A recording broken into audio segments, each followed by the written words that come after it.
As part of Singapore's ongoing efforts to uphold our reputation as a trusted financial hub, a new law has been introduced on 31st March 2017 that will enhance the transparency of business entities in Singapore.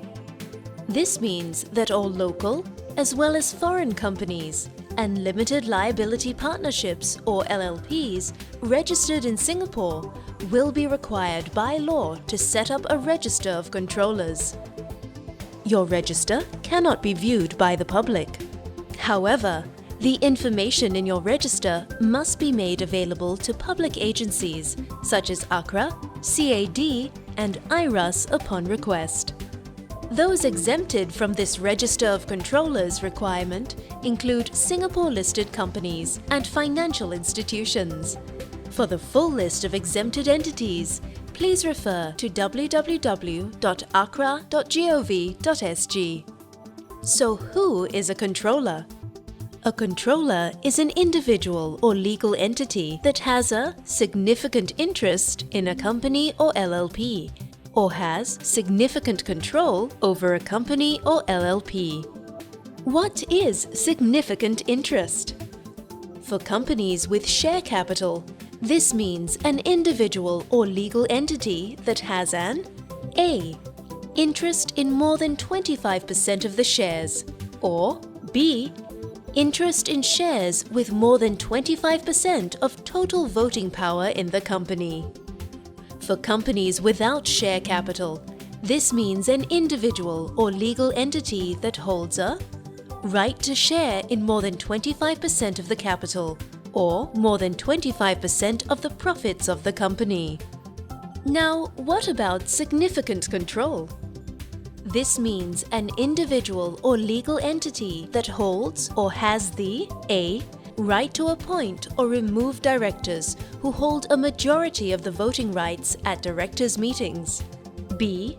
More than 25% of the rights to vote on matters that are to be decided upon by a vote of the shareholders of the company. Or C. Right to exercise or actually exercises significant influence or control over the company. So an individual or legal entity that meets any of the above criteria has significant interest in or significant control over the company and is therefore a controller. Here are some examples of significant interest in the context of a company. Raj and Wei Yang each have an interest in 50% of the shares in Company A. As they both have an interest in more than 25% of A's shares, this means that Raj and Wei Yang are both controllers, and their details should be recorded on your register.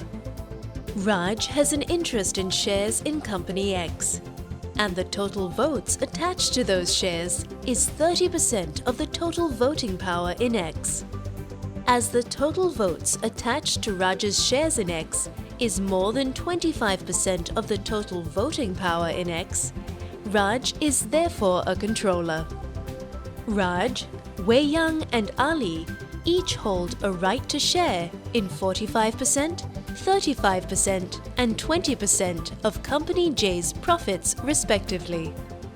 In this situation, as Raj and Wei Yang each hold a right to share in more than 25% of J's profits, they are controllers, whereas Ali is not.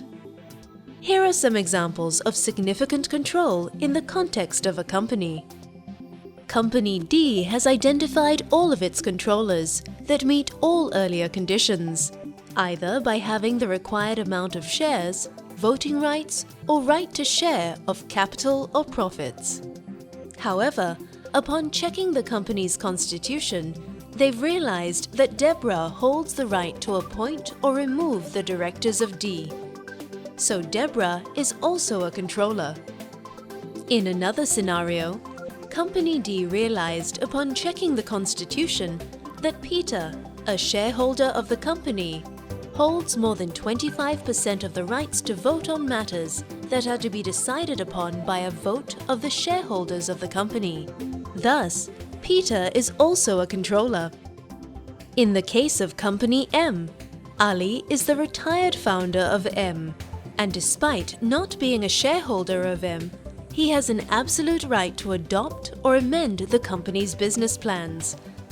Because he has the right to exercise significant influence or control in part of his role within the company, Ali is a controller.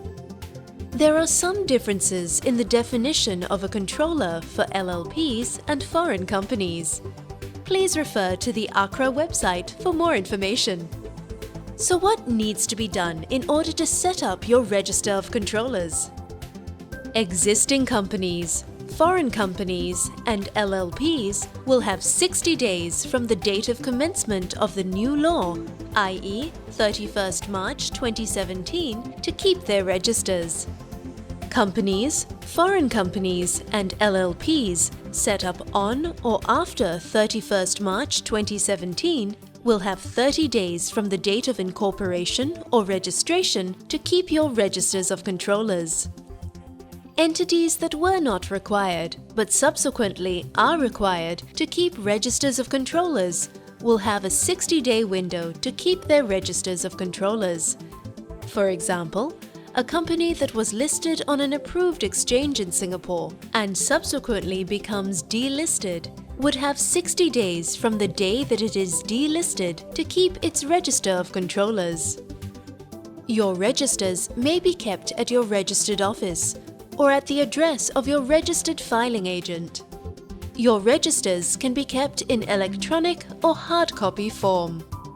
Companies and LLPs must send out notices to anyone whom they know to be controllers, have reasonable grounds to believe to be controllers, or know or are likely to know the identity of the controllers. This task can be undertaken by the company's secretary. Companies and LLPs should take note that their duties can be discharged by sending notices to the relevant parties and recording their particulars, as well as sending further notices to any other parties that have been revealed as potential controllers. The company or LLP is not liable should recipients of these notices fail to respond or provide inaccurate responses. For a copy of the notice, please refer to the ACRA website. When the company or LLP receives a reply to the notice that it sent out and a controller has been identified, the particulars of the controller must be entered into your register. This must be done within 2 business days of receiving the reply. When filing the company's annual returns with ACRA, the company will have to declare the location of the company's register of controllers. This is the same for LLPs when they file their annual declaration. Here are some examples of the particulars of controllers that must be kept in your register.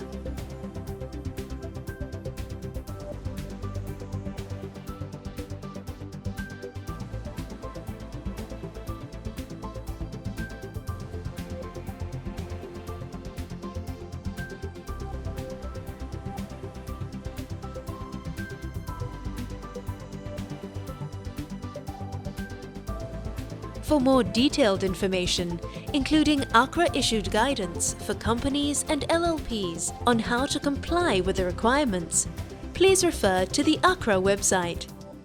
For inquiries on the new requirements, please contact the ACRA Help Desk at 6248-6028 or email via www.acra.gov.sg/askacra.